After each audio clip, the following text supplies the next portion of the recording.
Hey guys, today I'm going to talk about the Dualtron Raptor.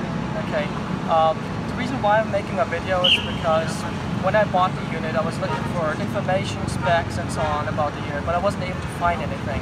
So I hope this video is going to be useful for anyone out there who wants to buy a Dualtron Raptor or whatever and has questions about the unit itself. Alright bro, why Dualtron? That's a good question. I think actually I wanted something that is powerful, that has speed, but something that is still portable in some sense. Because I came from the Echo Rico, which is quite powerful actually. It goes up to 35 kilometers per hour, but the problem is it runs on 6-inch tires which are solid, and I could say the rides were relatively rough, especially in the roads here in the Philippines. You know how it is with all those potholes and so on, you know. I mean, I loved it for the portability and the speed itself. In regards to weight, it's 12 kilograms. So since I'm taking the ride to work, it was pretty easy to take it up the stairs or, you know, transfer it in the elevator. So in that case, it was perfect. I think the only thing that I didn't really like about it was that, yeah, the rides were not really smooth on it. You know, even though it does have a front suspension. So. Why the Raptor and not any other Dualtron? Well, first of all, the Ultra is way too big for me. It weighs 40 kilograms. It's a lot longer than the Raptor. So it weighs 40, I don't know if I mentioned 40 kilograms. So, you know, that's not something that you can just lift up and carry up the stairs or whatever, you know. And so I thought about another Dualtron, maybe the Limited or whatever. But again, too long, and with 27 kilograms, still a bit too heavy. So I thought, you know, Raptor is the best choice because it weighs 23 kilograms. It's still not that portable, not that light. So what are the specs of Dualtron Raptor?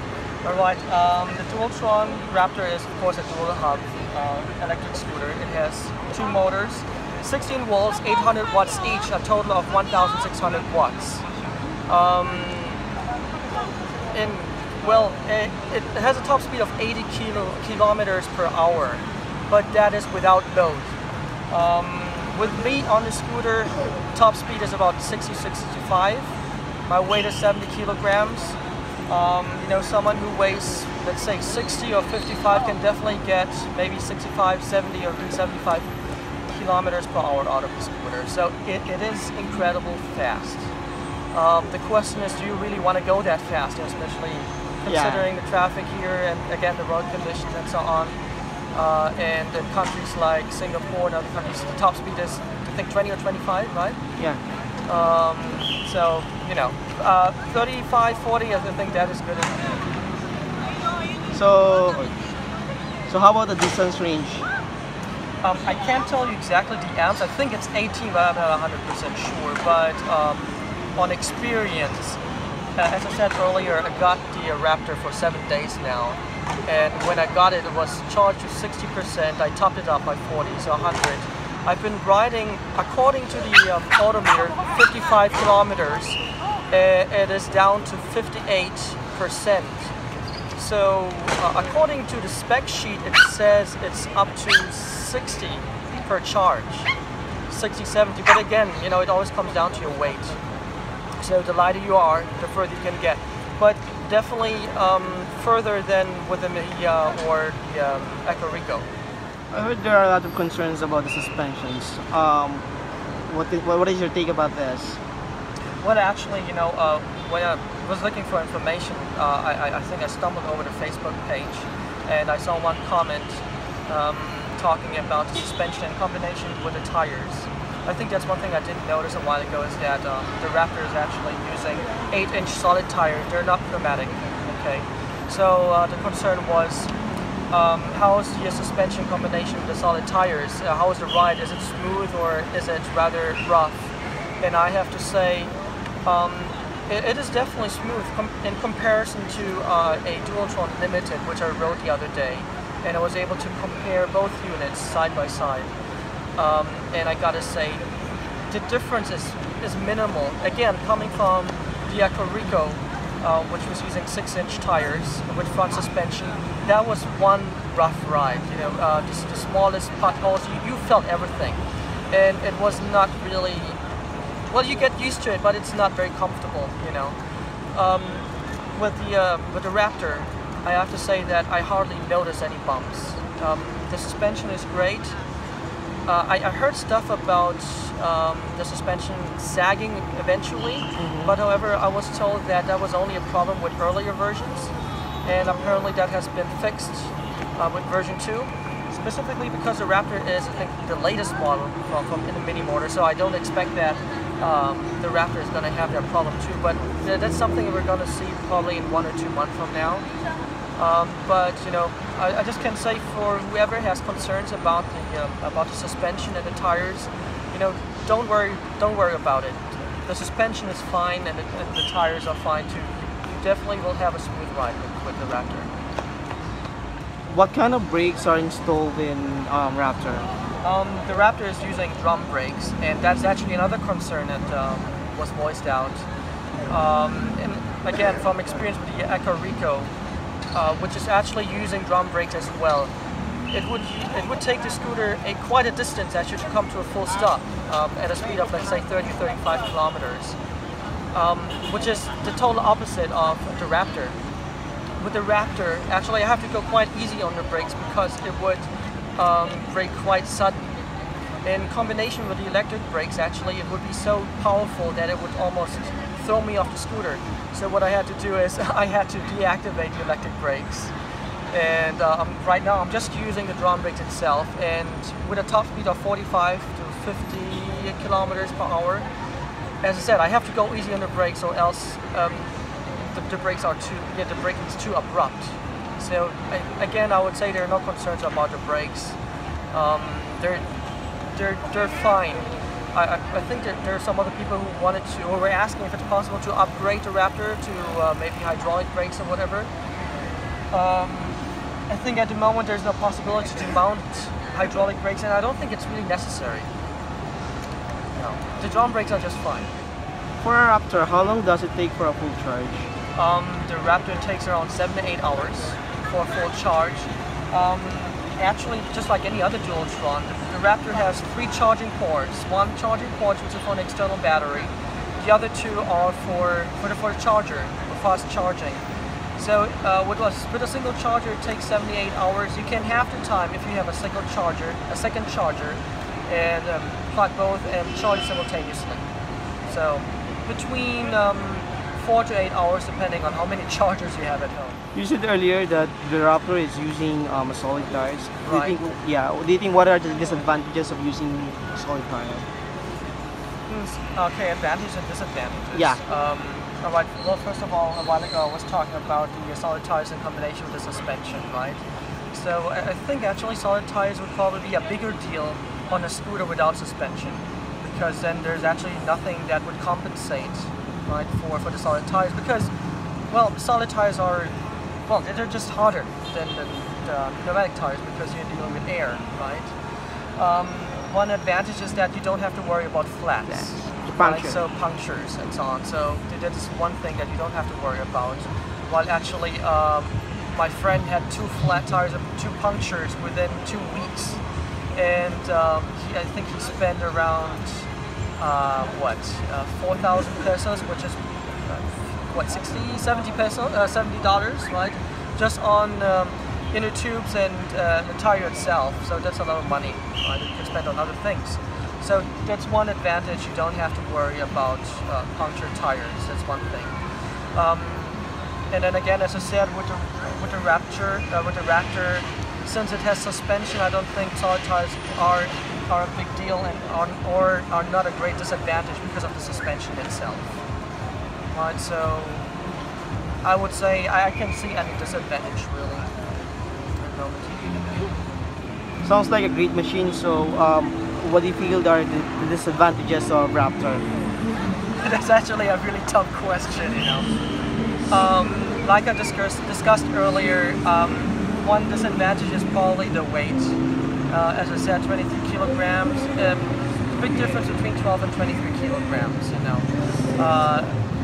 Like I said, I'm taking the Raptor to work every day, and I have to lift it up the stairs. It can be a bit cumbersome, honestly speaking, you know. And the footprint of the Raptor itself, it's a little bit bigger than the Echo Rico, but not as big as the Ultra or whatever, you know. So it takes a space up in the elevator as well. So I would say the weight, then I think that's the only fault I can find about the Raptor itself, or the unit itself, because, you know, as I mentioned earlier, it's fast, it's you know, rock stable, really. You know, it's really difficult to find a fault, because Dualtron is top of the line. It's the king of the streets, at least in Singapore, you know, and I guess you get what you pay for. But it comes with some downtrades, as I said, the weight. One disadvantage is, like, well, I don't know if you want to call it a disadvantage, but it is really fast. It's dangerous. It is dangerous, really, and that's why, you know, if you definitely wear a helmet. Well, anyway, you should always wear a helmet, you know. But be careful when you're on the road. You know, watch out. Be careful. Look for potholes and so on, because when you're running down the streets with 40, 50, 60 kilometers per hour, whatever, shit can happen. I'm sorry, but bad stuff can happen, you know. So, on the other hand, as well, at the moment, at least here in the Philippines, there's no speed limit, at least for electronic scooters, not like in Singapore or even in Korea right now, you know. So we don't know how long we can actually take advantage of the full potential of the Dualtrons. But, you know, not talking about the unit itself, I think one disadvantage that I felt, not a real disadvantage, but maybe disappointment, is that I got the unit without a manual, you know.